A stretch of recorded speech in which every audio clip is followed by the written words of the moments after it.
your #1 news team covering the North. The Bahamas Tonight, Northern Edition. In order to assist parents and guardians with providing hot meals for their children during the time that they're out of school, the government of the Bahamas, in conjunction with the Ministry of Education, is continuing with its National School Lunch Program. While students on that program will be able to collect meals from various fast food restaurants on the island. Ramiko Knowles has more. Parents and guardians of students on the lunch program are being asked to pick up the food coupons on Tuesday, March 31st between the hours of 9 a.m. and 3 p.m.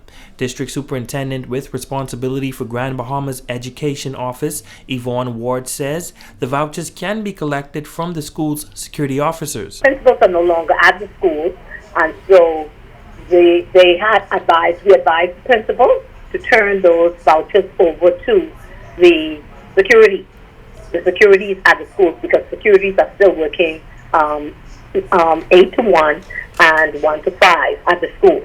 And so today and tomorrow, parents are supposed to go to the school and pick up those vouchers, sign for them. You should show an ID and sign for the vouchers. Ward says that the coupons can be used at any time at fast food restaurants such as Burger King, KFC, or Pizza Hut. For parents having difficulty collecting the vouchers due to lack of transportation, she says they are looking at ways to assist in that area. Those persons who live in the east and the west, it's difficult for them to get to Freeport. Some of them don't have transportation to come to Freeport to purchase the food from KFC, Burger King, and Pizza Hut. So I think they're going to think of some other means. If this continues any longer, they'll have to think of some other means. For example, vouchers that they're doing in Nassau, giving them vouchers for the food stores. In addition, she says that there are quite a few schools with vouchers that have not been picked up, and she's urging parents to collect them. For schools like Maurice Moore, Freeport Primary, 8 Mile Rock High School, those schools still had a lot left.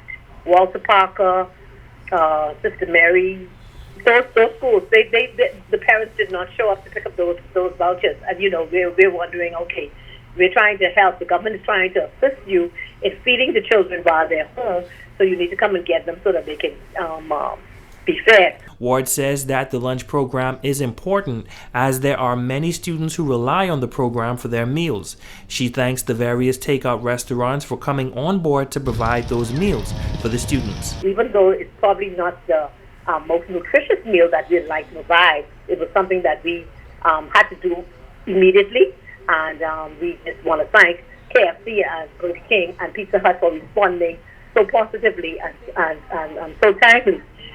Because as you know, we couldn't pay them before they provided the vouchers.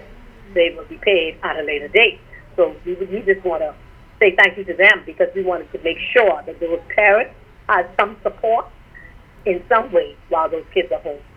Ramiko Knowles, ZNS Network News.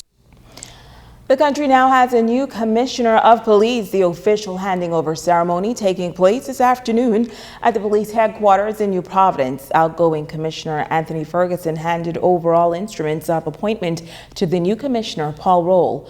Roll's appointment comes as Commissioner Ferguson retires from the Royal Bahamas Police Force after some 40 years of service to the force and to the country. There's been a changing of the guard in Grand Bahama as well. Assistant Commissioner of Police Ashton Greenslade is now the new officer in charge of Grand Bahama and the Northern Bahamas. He takes over the top post following the retirement of Samuel Butler, who now heads into retirement. Butler is also given some 40 years of service to the police force and the country. Meanwhile, a man was found dead at his home in Bahamia on Saturday afternoon. Reports say officers were called to a residence in South Bahamia where the body of a 40-year-old construction worker was found hanging from a ceiling beam. His body was transported to the Rand Memorial Hospital via ambulance and pronounced dead. An autopsy will be performed to determine the exact cause of death. Police are actively investigating the circumstances surrounding this man's death. Stay with us. We'll be back right after this.